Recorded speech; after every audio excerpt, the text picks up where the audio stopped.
여러분 안녕하세요. 오롱장입니다. 빙하. 정규 기간이어서 열심히 다니고 있습니다. 전 이 기간을 좋아하는데요. 생생한 정보를 얻어서 경험이랑 섞어서 팀원분들이랑 또 회의도 하고 칵테일처럼 섞어서 결론을 딱 내리면 공부해서 이게 시장에 딱 적용이 되면은 거기서 느껴지는 뭔가가 있어요. 실제로 이게 돈이 되거든요.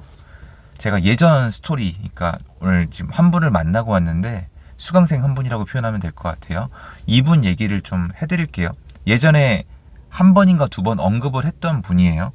어른공장 정규 강의 22기심 접수 기간이고요. 접수 기간 데드라인이 정해져 있습니다. 그래서 데드라인이나 자세한 내용이나 아니면 접수는 아래 링크를 통해서 확인을 부탁드릴게요. 제가 22년도 말 23년 초까지였을 거예요. 내 집 마련 프로젝트를 진행을 했어요. 그때 내 집 마련 프로젝트를 진행했던 이유는 단 하나예요. 아무리 얘기해도 집을 안 사니까. 그러니까 2년 후에 보자고 말씀을 드렸었고 아마 기억해주는 분도 계실 거예요. 혹시 그거 했던 거 기억하는 분은 댓글 좀 부탁을 드리고요. 그래서 이분이 고민을 많이 하시다가 23년도 상반기에 이 성동구라고만 할게요. 성동구에 집을 샀는데 여러분이 생각하는 성수동의 비싼 집이 아니에요. 제가 이쪽에 집을 많이 사자고 한 건 여러분들이 다 아세요. 그래서 이분이 성수동에 고민을 진짜 하시는 거예요. 왜냐면 이게 저한테 그 프로젝트에 참여하신 이유가 뭐냐면은 저랑 그동안 꾸준히 해온 분이 아니라 그러니까 집 사면 안 된다라고 생각을 하다가 내 집 마련이 필요해진 분이에요. 그러니까 이게 상승할 거냐 하락할 거냐 이런 개념이 아니라 약간 폭락적으로 개념이 잡혀있는 분이기도 했어요. 근데 제 강의를 듣고 마인드가 바뀐 거예요. 제가 좀 세게 얘기하잖아요. 그 당시엔 더 세게 얘기했거든요. 그래서 신청을 해서 만나서 얘기를 해보니까 여전히 좀 혼동스러워 하시더라고요. 이분이 물어봤던 게 집값이 너무 비싸다. 그래가지고 이제 본인이 공부했던 내용이 있어요. 막 그 M1, M2 그리고 부담지수 같은 거 막 사람들의 지금 경제 상황 아니면 가계부채 제가 말씀을 드렸는데 선생님 이거 잘못된 건 아닌데 예전에 한국의 집값 올라갈 때 이거 다 체크해 보셨냐고 과거에 이거 올라갈 때 체크해 보셨냐고 이게 잘 안 맞거든요. 그러니까 쓸모없다는 건 아닌데 한국은 규제를 너무 많이 하고 그리고 아파트가 이게 독이 있어요. 아파트는 공급할 때 한두 채를 못 해요. 아파트는 공급했다 하면 200채, 300채 아니면 막 1000채, 2000채거든요. 이러니까 공급이 몰리거나 없어요. 너무 이게 불균형적이고 아파트가 최고 단점 중에 하나가 뭐냐면 오래 걸려요. 그리고 자산이 이게 평가가 제대로 안 돼요. 그러니까 수입, 내가 얼마나 버는지는 알 수가 있는데 이 집에 자산이 얼마나 있는지는 알기 어렵잖아요. 변수가 많아요. 무엇보다 이런 게 있어요. 최근 2년 반, 거의 3년 가까운 시간 동안에 거래량을 보시면 사람들이 집을 진짜 안 샀죠. 그럼 시중에 돈이 없어도 집을 사야 되는데 안 사기로 결정했던 분들이 많으니까 누적 대기 수요가 있는 거잖아요. 변수가 굉장히 많아요. 그래서 결론은 뭐냐면은 그때그때 좀 다르고 집값은 늘 비싸고 그리고 이 비싸다는 얘기가 나올 때는 시장이 올라갔을 때예요. 예를 들어서 요건 댓글 달아도 좋아요. 저는 대구시장 지금 가보세요. 지금 대구시장이 여전히 어렵거든요. 그럼 대구시장은 가격 보시면은 수년 전 가격으로 떨어진 아파트도 있어요. 근데 그건 아무도 안 사시잖아요. 지금 사면 큰일 나는 줄 알잖아요. 비싸서 못 사는 게 아니에요. 비싸다고 평가할 수 있는 게 아니에요. 한계는 있지만. 그리고 얼마 전까지 22년도 하반기 완전 말부터 지금까지 강남 3구랑 주요 지역 회복했잖아요. 이번에 지금 완전히 불 붙었어요. 물건이 제대로 된 게 없어요. 반포 같은 데 가면은 물건이 없어요. 제대로 된 게. 더 올라가고 있는데 그럼 이건 어떻게 설명할 거예요? 어차피 이게 비싸다란 개념이나 몇 가지 경제 지표로 다 맞출 수 있는 게 아니란 말이에요. 이거 말씀드렸고 어차피 전세나 월세 중에 하나 선택해야 되는데 집으로 돈 버는 시대는 끝났을지언정 집으로 돈을 잃는 세상은 또 가능하다고 말씀을 드렸었거든요. 그래서 고민 하시다가 그때 내 집 마련을 하셨어요. 그분 내 집 마련 하시고 여러분한테 제가 그 지역을 소개해 드릴 때 강의에서 여기 내 집 마련 하신 분도 계시다고 말씀을 드렸었습니다. 근데 그분이 요번에 매도를 하셨어요. 차익이 당연히 억대가 남았죠. 왜냐면 산지 2년이 지났잖아요. 근데 제가 이거를 왜 말씀드리냐, 제가 다시 말씀드리지만 지금 시장은 좋지 않아요. 다주택자로 투자할 수 있는 그런 환경도 아니에요. 돈이 많이 풀려 있는 것도 아니고 내수 경기도 안 좋고요. 부동산 시장은 입주 아직 다 안 끝났고요. 지금 탄핵에 계엄에 이거 아직 안 끝났고요. 비수기도 아직 안 풀렸고요. 대출 규제 여전하고요. 부동산 규제도 여전하고요. 아무튼 안 좋아요. 좋은 상황이 아닌데 물론 이분은 명의가 비어 있었으니까 무주택자였으니까 가능하지만 아무튼 우리가 인정할 건 인정해야 된다는 거예요. 아무도 안 살 때 폭락했을 때 저렴하게 깎아서 샀던 분이 이번에 팔 때는 안 깎아주고 팔았단 말이에요. 제값을 받았어요. 물론 이분은 경제력이 있는 분이에요. 그리고 이 판돈으로 뭐 했을까요? 딴 거 사셨어요. 더 좋은 거 사셨어요. 그럼 당연히 이제 저는 그때 뵌 이후로 이런 스토리가 있고 또 마침 저희도 알아볼 게 있으니까 뵐 수가 있는데 지금 이게 남의 얘기라고만 안 들어주셨으면 좋겠는 게 조심스럽긴 한데 지금 아직 안 오른 지역들 있잖아요, 여러분. 예를 들어서 뭐 고양시, 뭐 안양시 많아요. 남양주도 마찬가지고 의정부, 노도강 안 올랐어요. 내려가서 회복을 못하는 아파트가 수두로 빽박이에요. 뭐 GTX가 뚫려도 안 올라가요. 여기만 이런 게 아니고 뭐 안산, 시흥, 뭐 인천 일부, 뭐 부천 안 올라간 아파트 셀 수가 없어요. 강서구도 마찬가지고 강서구도 좋은 곳만 올라갔단 말이에요. 그럼 제가 여러분께 여쭤볼게요. 봐요, 안 사잖아요. 아무리 얘기해도 안 사잖아요. 지금 뭐라고 합니까? 똘똘한 한 채, 똘똘한 한 채. 강남. 예전에도 이랬다니까요.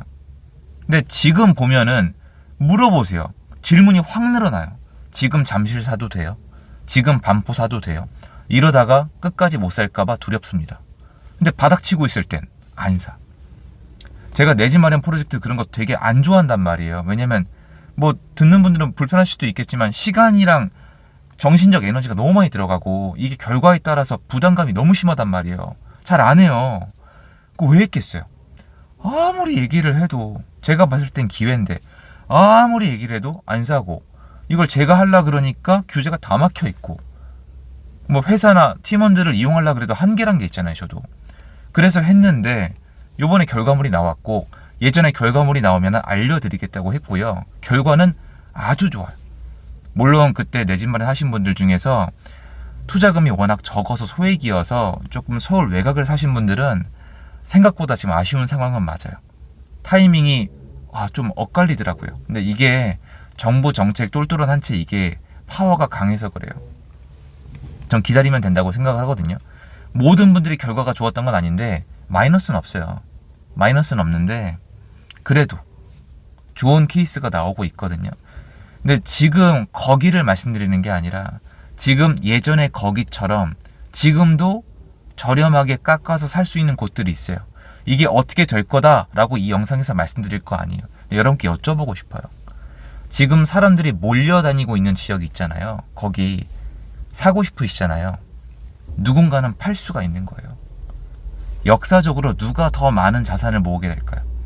남들이 몰려들 때 팔 수 있는 사람과 남들이 몰려들 때 같이 가서 사는 사람이랑 물론 가지고 쭉 가면 좋겠죠. 그 생각 하시겠지만 남들이 살 때 같이 산다는 조건이에요. 다릅니다.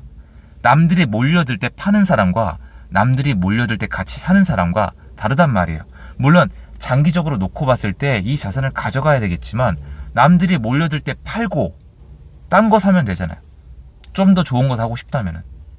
이게 저는 되게 좋은 투자 사이클이라고 생각을 하는데 우리의 행동 패턴을 봐봐요. 전혀 그렇게 안 움직이고 있단 말이에요. 오히려 지금 상황에 대해서 이유를 우리가 일부러 만들어서 설명을 하고 있죠. 정부 정책 때문에 똘똘한 한 채로 갈 수밖에 없어. 근데 이 안에 뭐 지금 밖에 유동성이 없다. 집을 살 사람이 없다. 집을 살 돈이 없다. 뭐 다 무너진다. 이런 얘기는 다 틀렸는데 그건 이제 아무 얘기도 없어요. 올림픽 파크 포레온 보세요. 이거 누가 설명할 거예요, 이거 지금. 이거 분양받으면 끝장났다고 했던 분들 설명해 주시나요? 정부 탓하고 있잖아요. 거짓말이에요. 정부 탓이 아니에요. 정부가 눌렀었잖아요, 오히려. 그러다 살짝 풀어준 건데. 저는 고민을 해보실 타이밍이라고 생각을 하고요. 솔직하게 말씀드리면은 제 기준에서는 이미 늦었긴 해요. 제가 말씀드리는 지역들도 늦었어요. 왜냐면은 2년은 가지고 있어야 될 거 아니에요. 이게 상승하거나 사람들이 몰려들었을 때 내가 매도가 가능해야 돼요. 2년이란 말이에요. 그럼 예를 들어서 올해나 내년에 25년이나 26년도 안에 이게 딱 상승 시그널이 온다. 그러면 기존에 가지고 있던 분들이 유리하죠. 더군다나 만약에 세입자를 끼고 있었다면은 세입자분 만기가 좀 이렇게 맞아 떨어져야 되거든요. 이런 것까지 합산했을 때 지금은 예전에 비해서 투자를, 부동산 매수를 더 잘해야 돼요.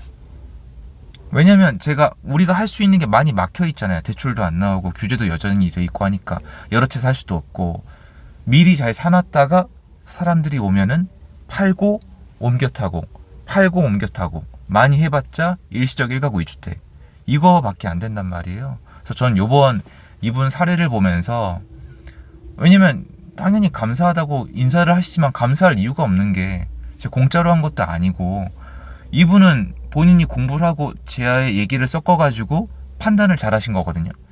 근데 그때 이게 기억에 남아요. 이분이 제일 신기하다고 했던 게 뭐냐면, 자기가 사러 갔을 때는 물건을 못 팔아서 안달이었고, 내가 사러 갔을 때는 금매가 있고 중개사님의 태도가 지금과 달랐는데 지금은 전혀 그렇지가 않다는 거예요. 그러니까 분위기가 너무 급변한다는 거죠. 그래서 제가 그 선생님께 여쭤봤어요. 선생님, 만약에 이 분위기가 퍼진다면은 여기보다 하급지, 지금 회복하고 있지 못하는 지역은 어떻게 해야 될까요? 그러니까 예전이랑 전혀 다른 사람 그 얘기를 하시는 거예요. 지금 사야죠. 경험을 해봤으니까. 저도 경험 때문에 이러는 거거든요. 그래서 전 여러분이 지금 고민을 아예 안 하시는 분들이 되게 많아요. 뭐냐면은 올라가고 있는 지역들 지금 똘똘한 한 채 있잖아요. 거기는 손을 대려면 돈이 많아야 돼요. 현금 10억은 우습고요. 2, 30억 있어야 되거든요. 그러니까 이분들은 별도의 시장이잖아요. 근데 가지고 있는 자산이 대부분 5억 이하가 많고요. 제일 많은 분들이 1억 5천 이 정도예요. 이상하게 1억 5천이 되게 많아요. 1억 5천에서 3억 가지신 분들이 움직이기가 되게 애매하잖아요. 이분들이 지금 공부를 바짝 많이 해야 되거든요. 그거 말씀드리고 싶은 거예요. 지금 우리가 가만히 있는 게 맞냐? 혹시 뭔가 놓치고 있는 건 아니냐? 남들이 안 움직일 때 움직였던 분들 중에 지금 좋은 성과가 나온 분들이 지금부터 나와요. 왜 그러냐? 23년도 상반기까지가 저가 매수 가능했던 시기예요. 23년도 상반기 지나서 3월달 이후로는 점점 저가 매수가 어려워졌어요. 계속해서. 그러다가 23년도 말에 잠깐 열렸다가 24년도 말에 열렸다고 하기는 그렇지가 않아요. 22 말, 23 초, 극초, 23 말에 잠깐, 이때 외에는 금매가 줄어드는 패턴이에요. 물론 지역별로 많이 다르지만. 그래서 그거 한번 참고해서 내가 지금 어떤 선택을 하는 게 좋을지에 대해서 정말 고민해 볼 때라고 생각을 합니다. 그거 말씀드리고 싶어서 영상 준비해 봤습니다. 도움됐으면 좋겠고요. 좋은 하루 되세요. 감사합니다.